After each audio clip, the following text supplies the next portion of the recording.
বাচ্চা কাচ্চা নিয়ে একটু বসত করতে একটু অসুবিধা হয়, আর নানান প্রবলেমে থাকি। এইটাই হচ্ছে আমাদের সমস্যা।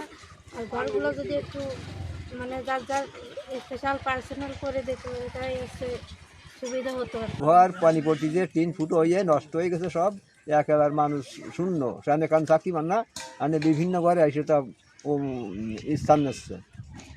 টয়লেটে পানি উঠে গেছে, পানির জায়গায় এই হলো পানি এই জায়গায়।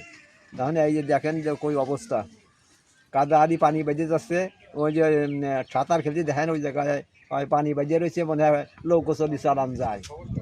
বলে বাথরুমে ধরেন বইতে গেছে, সে কিন্তু বাথরুমে নেই, বাথরুম তো নেই। যে বাথরুম করে দিয়েছে তো বাথরুম তো পানিতে ভরে যায়।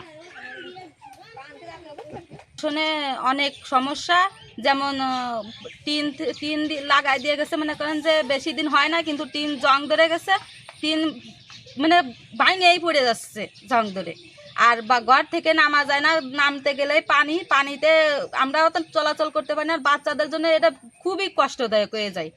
আমাদের তো কষ্টদায়ক হয়ে যায়, তারপরেও আমরা চলাচলতি করি, কিন্তু আমাদের ছেলে মেয়ে নিয়ে আমাদের বাসযোগ্য অনেক কষ্টে রয়ে যাচ্ছে এই জন্য। আর এই যে বাথরুমের অবস্থা একদম একদম খারাপ। এগুলো আমরা এগুলো সরকারের কাছে আকুল আবেদন, এগুলো দ্রুত কায়দা করার জন্য।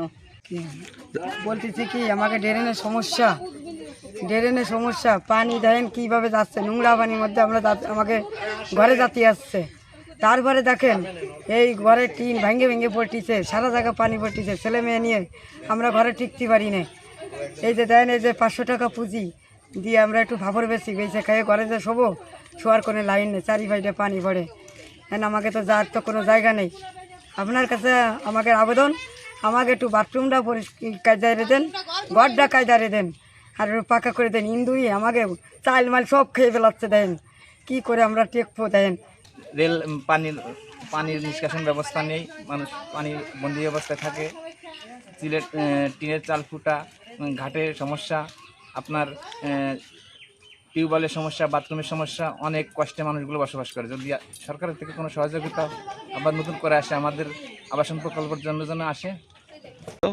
কিন্তু রাস্তাটা ভেঙে এই যে পুকুরের মধ্যে চলে গেছে।